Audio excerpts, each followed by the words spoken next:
हमरा से के हमरा जिस्म से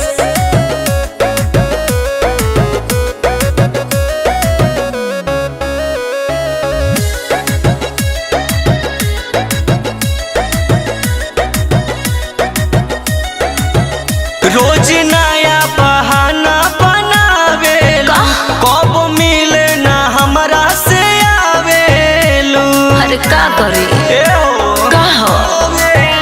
रोज नया बहाना बनावेलू, कब मिले ना हमरा से आवेलू। तोहरा बिना खेपाल नहीं हमसे है, तोहरा बिना खेपाल नहीं हमसे है। प्यार करेला तू कवना किस्म से हमरा से के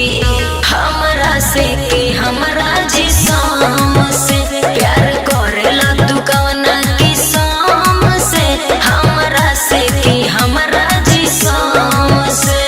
अरे दादा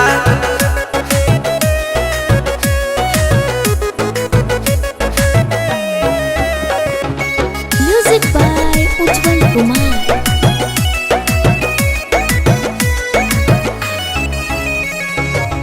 हरदम रहेला तू ओही फेर में, तोहरा से प्यार हम तो कैनी अनेर में, तोहरा से का हो अनेर में।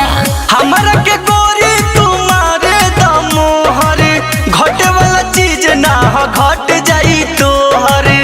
अबक तू डेरात बाड़ू कवना भरम से, तू डेरात बाड़ू कवना भरम से। प्यार करेला तू कवना किस्म से हमरा से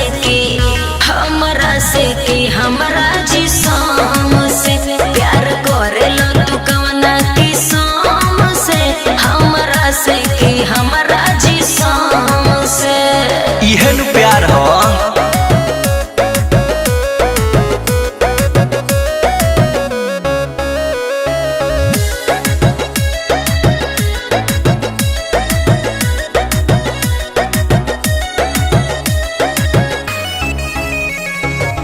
बुझ गनी हम तोहरा मनवा के फील से, प्यार नहीं करेला तू हमारा दिल से।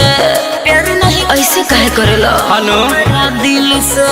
तोहरा के कहत बानी खुले आम हो, लभ चब में बाटे सब कुछ आम हो। दूर हो खबू तो मर जाइबू गम से है, दूर हो खबू तो मर जाइबू गम से।